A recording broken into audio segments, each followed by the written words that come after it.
Pakistan Peoples party میں کیا کتنے دھڑے کتنے اختلافات ہوں گے؟ کیا اس عروج کو زوال میں تبدیل کوئی اور نہیں رہنمائی کریں گے؟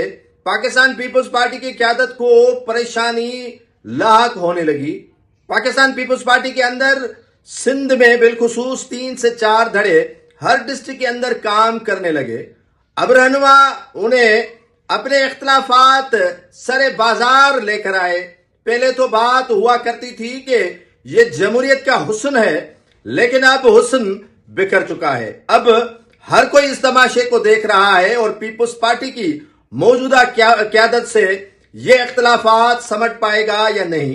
کیا یہ اختلافات کو روکنے میں کامیاب ہوں گے یا نہیں؟ جو اختلافات مالی بے ضابطگیوں کی وجہ سے ہوئے ہیں یا جو تقسیم کار ہیں ان کی جانب سے حصہ پتی کم دیے جانے پر ہیں یا وجوہات کوئی اور ہے، سندھ کے اندر پاکستان پیپلز پارٹی جو مختلف ادوار میں 4 مرتبہ اقتدار حاصل کر چکی ہے، اب پاکستان پیپلز پارٹی کے ان رہنماؤں کے مابین اختلافات کی بازار گرم ہو چکی ہے۔ گزشتہ روز جو اجلاس ہوا تھا سندھ اسمبلی کا یا ابھی چل رہا ہے، اس میں جو اسپیکر اویس شاہ اور سندھ کے جو صدر ہیں پیپلز پارٹی کے نثار احمد کھوڑو صاحب، ان کے مابین کوئی ایسی بڑی بات تھی نہیں۔ 12 مئی کے واقعے کے ریزولوشن تھا یا اس موشن پر بات کرنی تھی، یہ اتنی بڑی بات تھی نہیں جس پر سندھ کے صدر نے واک آؤٹ کر لیا، اور واک آؤٹ کرنے کے بعد جو ہے وہ اسپیکر اس کے منہ کو دیکھتے رہ گئے۔ لیکن ان کے اختلافات جو سندھ اسمبلی کے اندر پبلک اکاؤنٹس کمیٹی ہے اس سے اختلافات جڑے ہوئے ہیں۔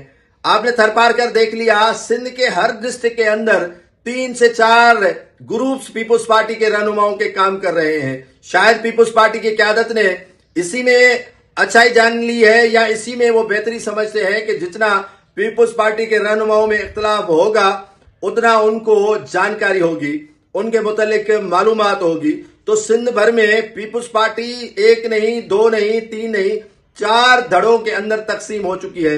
کسی کو پیپلز پارٹی کی قیادت بہتر سمت میں لے رہی ہے تو کسی کو اگنور کر رہی ہے، اور یہی وجہ ہے کہ یہ سارے معاملات جب اقتدار تتر بتر ہوگا تو پیپلز پارٹی کو لے ڈوبے گا۔